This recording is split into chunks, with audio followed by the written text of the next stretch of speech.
Hi, I'm Justin Halstead. I'm an instructor here at the New School.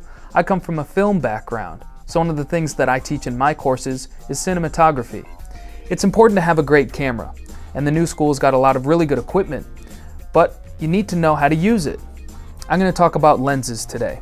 To understand lenses, you need to understand focal length. Now, what's focal length? You may have heard 20 millimeters, 50 millimeters. What does that all mean? That's the lens focal length. Focal length affects two things. It's your field of view, what you're actually going to see in the frame, whether it's going to be a wide shot or a tight shot, but it also affects your depth of field. As you can see behind me, the IMAX are soft and slightly out of focus. I'm in focus. I'm in the depth of field. Depth of field is the area of your shot that's in focus. You use depth of field to draw viewer attention to a certain part of the image. I'm the subject, I'm in the depth of field. I pop out from the background, and that's what you want. So let's talk about four lenses today, four different focal lengths. We have the 20 millimeter lens, 50 millimeter, 100 millimeter, and finally we'll take a look at the 8 millimeter fisheye lens. This is a 20 millimeter lens. It's a short focal length, so it's a wide field of view. You're going to see a lot. It's also a long depth of field.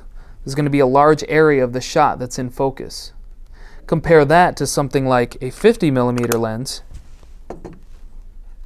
Here, this is a longer focal length, so the shot will be tighter, it will be narrower.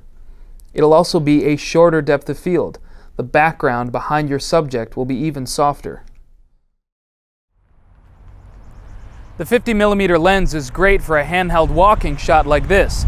The depth of field is long enough where the camera operator can keep me in focus and just short enough to have a nice soft background.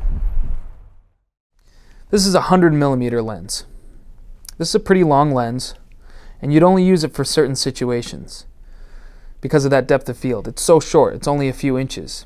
So this would be good for close-ups or any sort of product photography, but you wouldn't use it for a moving subject because they're going to be moving in and out of the depth of field. They'll be in focus and out of focus, and you'd have to do something that's called pulling focus, changing the depth of field, trying to follow your subject around. It's going to be pretty hard with a depth of field that's that short. You wouldn't want to use the 100 millimeter for a shot like this.